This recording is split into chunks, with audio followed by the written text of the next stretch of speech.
everybody, Cal Banyan here, Cal Banyan's Hypnosis, etc. And I am back with Erika Flint, and we're going to talk about something super important, and that is how to keep the momentum going after class. You know what it's like? You're in class, you're so excited, and then you go back to your real life, and you could lose that momentum, or you could even use what we're going to talk about if you've lost your momentum and you're somewhere on the path. We're going to give you the roadmap to really getting back that kind of success. Now, let me just talk about, in case you don't know who Erika Flint is. Erika Flint is a certified hypnotist. She's in Bellingham, Washington. If you're seeking services in that area, please give her a call. She'll give you her website at the end of the podcast. She has a full-time practice. She was previously a software engineer and professional problem solver when she realized, hey, you know, I got this computer stuff down. Why not work with the greatest computer in the world, which is the human mind? And so she went from brand new hypnotist to full-time in the profession in just about a year. She was originally trained there in Bellingham, Washington, and then she's kind of going, I need something else. She got on our 5-path video program training, 5-path 2.0, and that was the thing she needed to keep going. Now she's a rising star in the profession. She is a trainer and a speaker. How you doing there, Erika? Hi, Cal. I'm doing great. Thank you for having me here today. Let me tell everybody about you. So Cal Banyan is a highly intelligent and thoughtful hypnotist, author, speaker, and trainer. And he's been giving back to the profession of hypnosis for, I think, about 19 years now. He is a hypnosis celebrity, and not just because of all of these wonderful training videos that he's done here on hypnosis, etc., but because he's won nearly every award in the profession. He's also appeared on both television and radio talking about hypnosis, and one of my personal favorite books that he's authored, The Secret Language of Feelings. He's the trainer of some of the very best in the profession, and he's still teaching, speaking, seeing clients, writing, doing all sorts of amazing things. He's had a profound effect on me and my business because once I went through the 5-path training, I was ready. I was ready to see clients, and that's exactly what I did, and I've been seeing them ever since. And I'm just really happy to be here, Cal. Thanks for having me. Awesome. You know, I just could not do these videos if it wasn't for people like you and Erika and Kelly, and way back to Celeste, who really was my first co-host. So thank you for being here. So, okay, you brought this topic, and I think you're kind of excited about it. You want to go ahead and get started? Yeah, I'm really excited about this. You know, I recently taught a hypnosis certification course, and I saw my students get really excited, get really jazzed about hypnosis. They were learning great techniques. They were getting proficient. They were gaining skill and confidence. And I want to make sure that momentum, right, they're so excited in the classroom that they get to keep that as they go out, right? So keeping that momentum and a roadmap to getting started. So I kind of broke this up into a couple different pieces because, you know, as you know, Cal, this is an entrepreneurial business, right? So for most hypnotists, you will be having your own business, plus you'll be a hypnotist. And so part of this is about the business side of things. So to start with, some of the things to keep the momentum going, right, are to make sure that you take care of the business and legal side of things. And that would include checking out the laws in your state. I know that the National Guild of Hypnotists has information on what you need to be aware of in your own state to make sure that you're following. So for example, here in the state of Washington, we are registered hypnotists. So you have to go to the Department of Health and make sure that you register here if you're practicing in the state of Washington. You want to make sure you get your business license. You want to make sure you get your professional liability insurance, and you might want to set up your business as a corporation or something like that. What do you think about that, Cal? Really, really good. And you know, one of the things is that they say if you don't have a plan to succeed, you're planning to fail, right? And as you're talking about this, I thought, oh, I want to recommend something.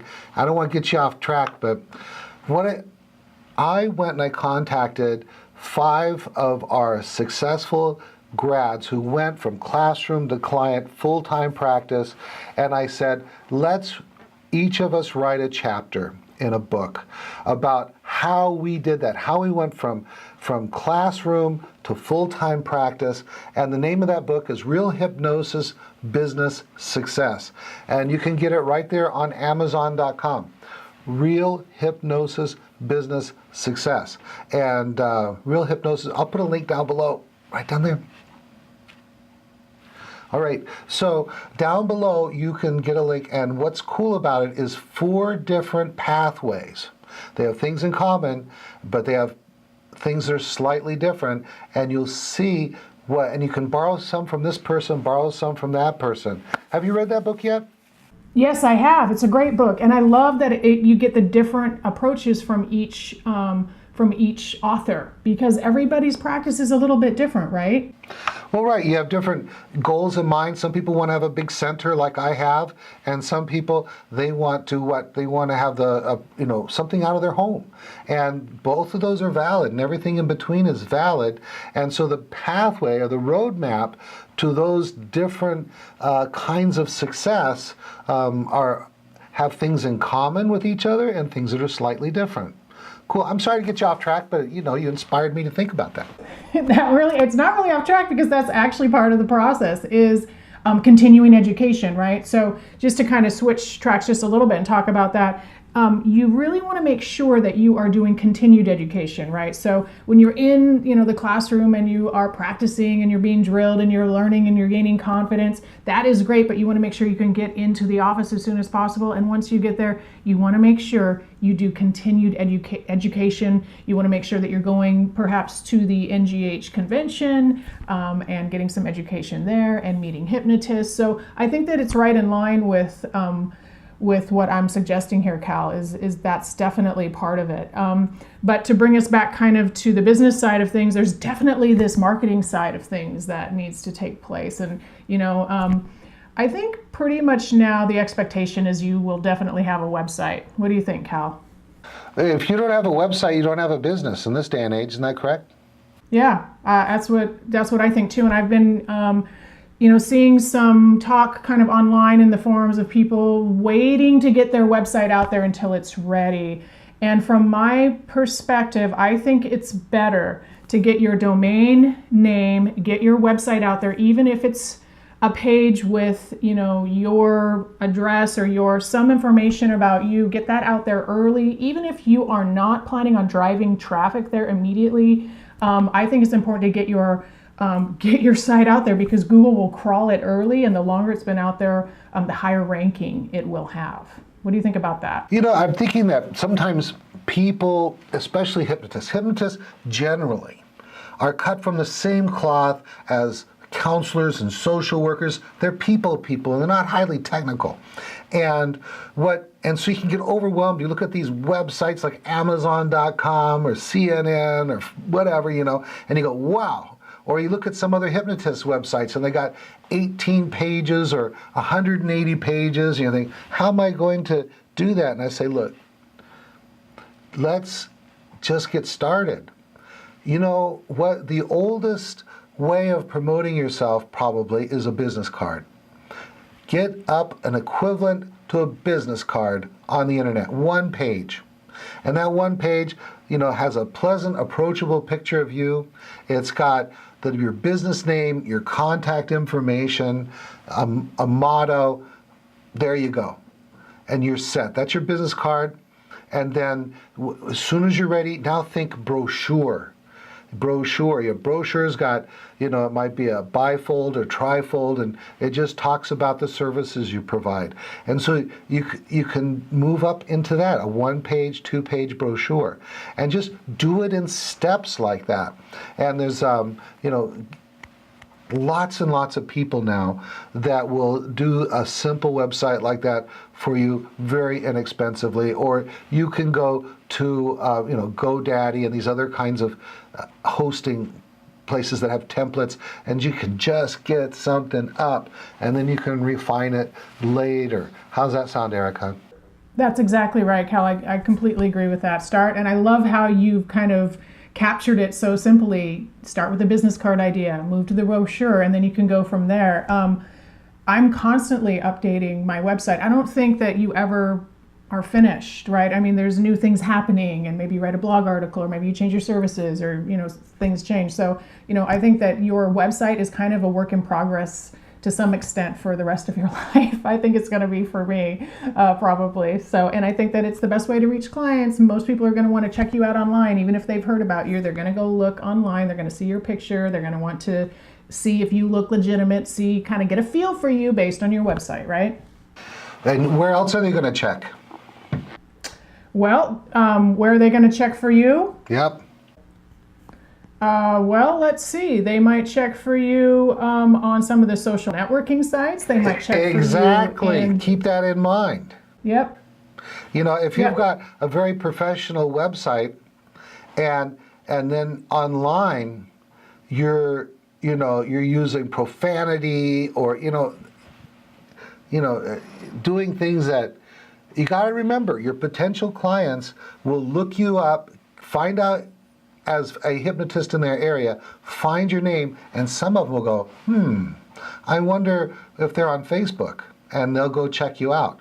So always keep that in mind. You could go, because one day you put some joke up there that might be political or something like that.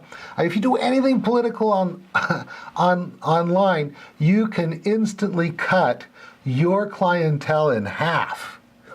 If you take one side or the other, if you look too liberal or too conservative, then they go, bam, you go, how come my clientele isn't what it used to be? Go look at, LinkedIn, go look at, other things that you're doing. When everything on professional, now it doesn't have to be professional. I mean, like if you go out fishing with the family, that goes on Facebook, or if you don't mind having your family online. But I mean, there's nothing wrong with going fishing or going to a car show or stuff like that. But stay away from political stuff online, and let's see, anything that's distasteful, stay away from it online. Kind of surprised you with that, didn't I, Erika? You did, but I think it's great advice. It's very good advice, because people don't realize that they're putting information out there and it stays forever, and other people will look you up and they will make decisions based on what they believe is your character, right? Your character online. And so, the whole marketing thing, there's a lot that we can talk about there, and I think we've talked about a lot of it in previous episodes too. So let me just move on to some of the business processes that you might want to get put in place. I think for me, two of the important ones are kind of the flow, the paperwork whole thing. Like, if clients are going to fill out some paperwork and give it to me ahead of time, and how that whole thing works.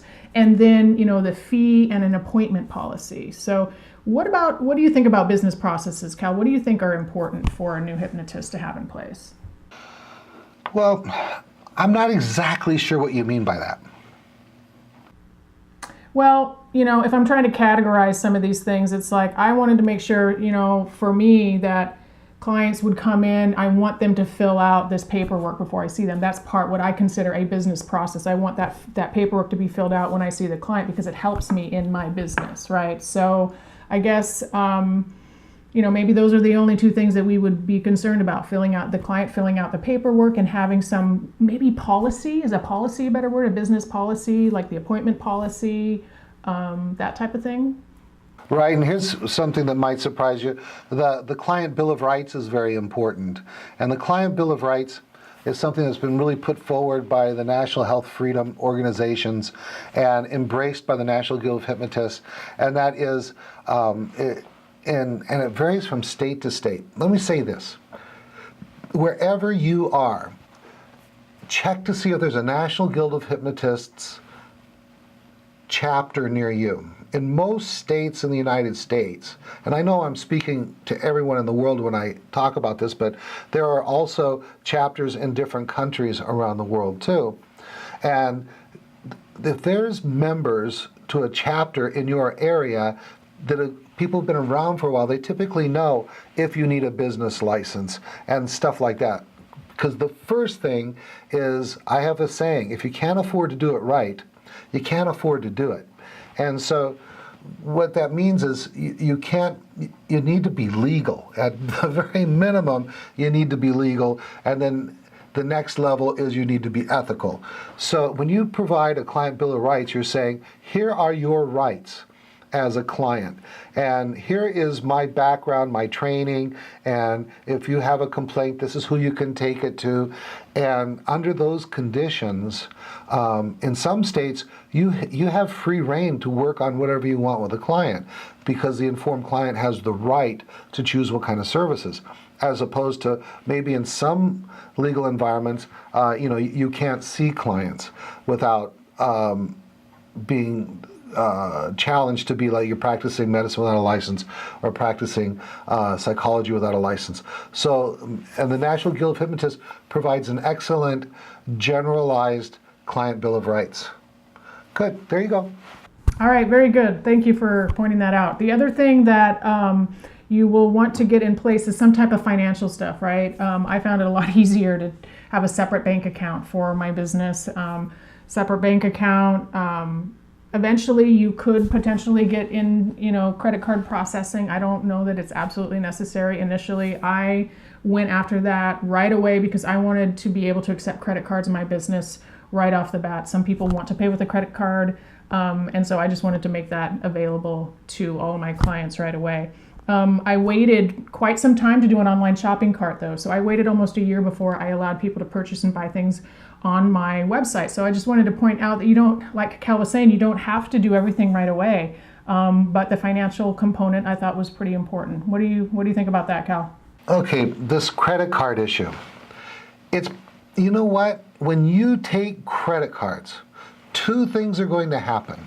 You're going to make more money because people, they just don't write checks like they used to, and they just don't carry cash like they used to, and they budget their whole life out of their credit cards. And so having the ability to accept credit cards, it's called merchant account. When you have that, you also have the ability to do impulse purchases. People are miserable now. They want to see the hypnotist, but maybe the cash flow isn't good right now, but they're anticipating in a month or so it will be. Bam, they can lay down that plastic. So, we never would have been who we are if, as far as the size of operation we have and the money we've made, if it wasn't for immediately, as soon as possible, we got to where we could accept credit cards. Now here's the other thing that it does. It's like a credential. If you say, oh, I don't accept credit cards, it looks like amateur time. You look like an amateur act, because real businesses, name one real business out there that doesn't take credit cards. We might find an occasional mop-hop restaurant or tattoo artist that doesn't take credit cards. But generally, if you're holding yourself out there as a professional, you need to take credit cards. So that's what I think. Yep, and I would say, I'm just guessing, but probably 75 to 80% of my business pays with a credit card. So go get that taken care of, for sure. Moving on to that's like the business side of things that I wrote down. And we're just doing kind of like a roadmap here. There's lots of other nuances and other components here to be included, but it's really more of a high level things to keep the momentum going again, right? So this is what we're sharing with you here is you're excited in class. Here are the top things that you need to be the top things to think about so that you can keep that momentum outside of class. So for hypnosis, the things that you want to do as a professional, right? Join a professional organization like the NGH. Get connected with colleagues. Join some online groups. We've got a great one called our Hypnospace. And there people share, this is hypnosis for professionals. It's a friendly hypnosis professional space where you can share your ideas, where you can ask questions, and where experienced hypnotists will reply back to you and help you be successful. So I recommend our Hypnospace for that, but there's other ones as well. And staying online and being, in contact with other hypnotists to try and learn as you go along, right? What do you think about that, Cal? One thing about our Hypnospace is it is non-technical. We understand that hypnotists are not computer scientists. So it's simple, and we're making it more simple every day, just so that it's very intuitive, Just get in there, join a group. You can even start your own group by just clicking one button. It says add a group, and you can have your own group of your interest. I'm really, really happy with the way that's developing. I mean, we're not trying to be the biggest hypnosis network on the internet. We're just trying to be the most professional, most friendly, the place where you can go and just go, I got a question, or this cool thing happened in session and I want to share it. So, and I'm really, really happy to have people like Brenda and people like Erika on there leading groups. That's just the most wonderful thing to be part of a team effort like that. Hey, we got to wrap it up. Yep. All right. Well, that was about it. The other thing that I recommend is you've got to do, we mentioned this before, continued education. So go to the NGH convention, keep learning, keep growing, and keep doing great work. So get out there, keep that momentum going. You can use this as a roadmap to keeping you energized and keeping the momentum up. So I just hope that this has been valuable for you. My name is Erika Flint. You can find me at CascadeHypnosisCenter.com. You can also find me on our Hypnospace. I lead the marketing group there, and I hope to hear from you or see you sometime soon. Thank you. Awesome. Thank you so much, Erika. Now, you folks out there, I want to see you in class. We got 2 classes coming up, and the next one is July 6th through the 17th. That's 2 weeks, Monday through Friday, then the weekend off, and then Monday through Friday. This is our NGH-approved Banyan Hypnosis Certification Super Course. Why is it a super course? Because it's not just the basic stuff. It is also 5-path, advanced hypnotherapy, and 7-path. You're going to work your butt off.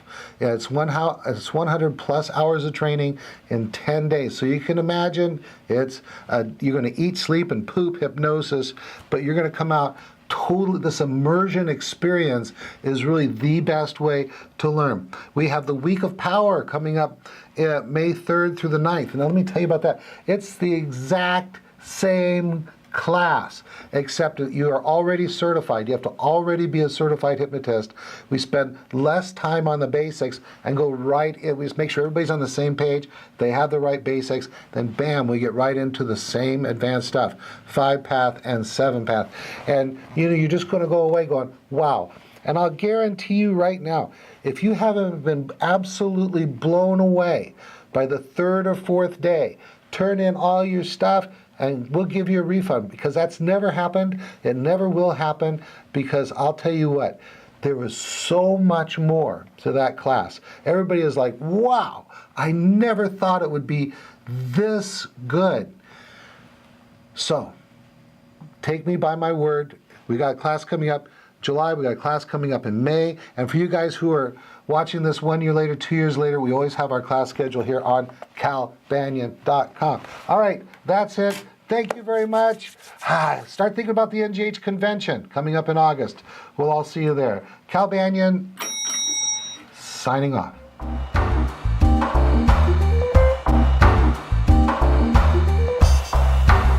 This recording is the property of Cal Banyan and the Banyan Hypnosis Center for Training and Services, Incorporated. All rights reserved, for private use only, may not be duplicated without permission. For contact information, go to www.hypnosiscenter.com.